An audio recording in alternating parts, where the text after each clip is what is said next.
Foyer. Dall'Officina Geniatori.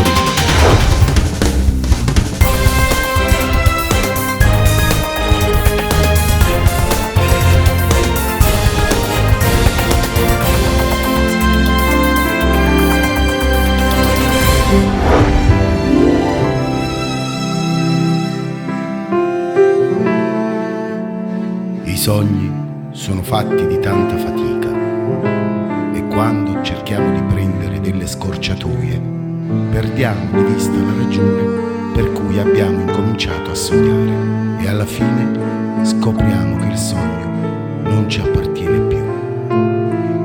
Se ascoltiamo la saggezza del cuore, il tempo ci farà incontrare il nostro destino. Quando stai per rinunciare, quando senti che la vita è stata troppo dura con te, ricordati chi sei, ricorda il tuo sogno. Ci sono cose che non puoi vedere con gli occhi, devi vederle con il cuore e questo non è facile. Se ritrovi lo spirito della giovinezza dentro di te, con i ricordi di adesso e i sogni di allora, potrai farlo rivivere e cercare una strada nell'avventura che chiamiamo vita verso un destino migliore. E il cuore non sarà mai stanco. Alcune cose saranno sempre più forti del tempo e della distanza, più profonde del linguaggio e delle abitudini. Seguire i propri sogni è imparare a essere se stessi e condividere con gli altri la magia di questa scoperta.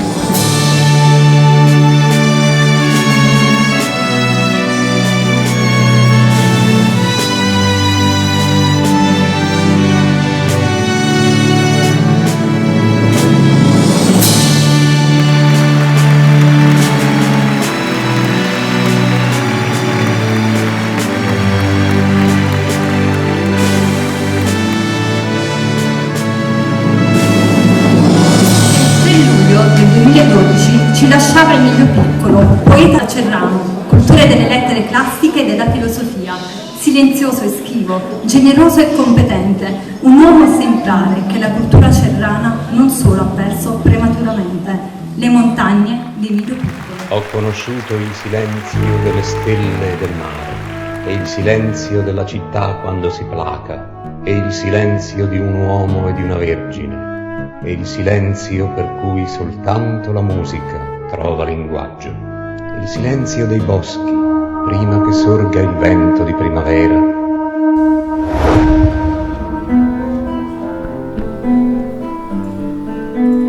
Ho visto le montagne alte e sconosciute, le ho viste nei sogni ed incontrate sempre, quando sentivo che la mia vita scorreva docile a toccarle, come i seni di una donna immobili e invalicabili.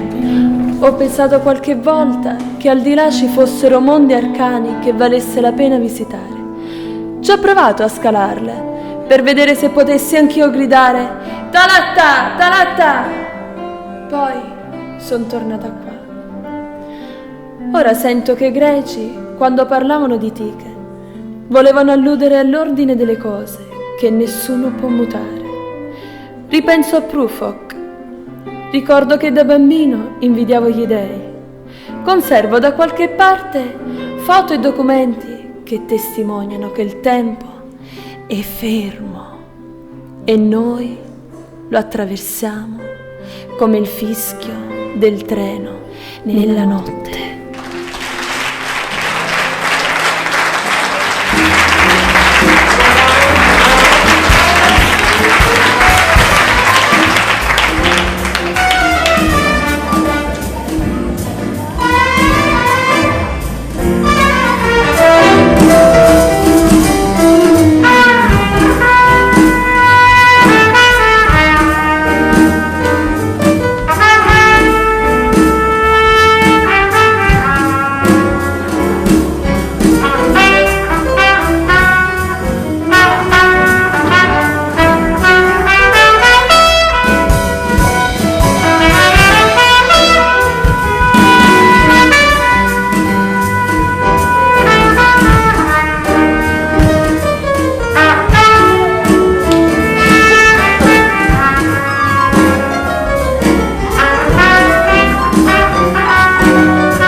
foyer.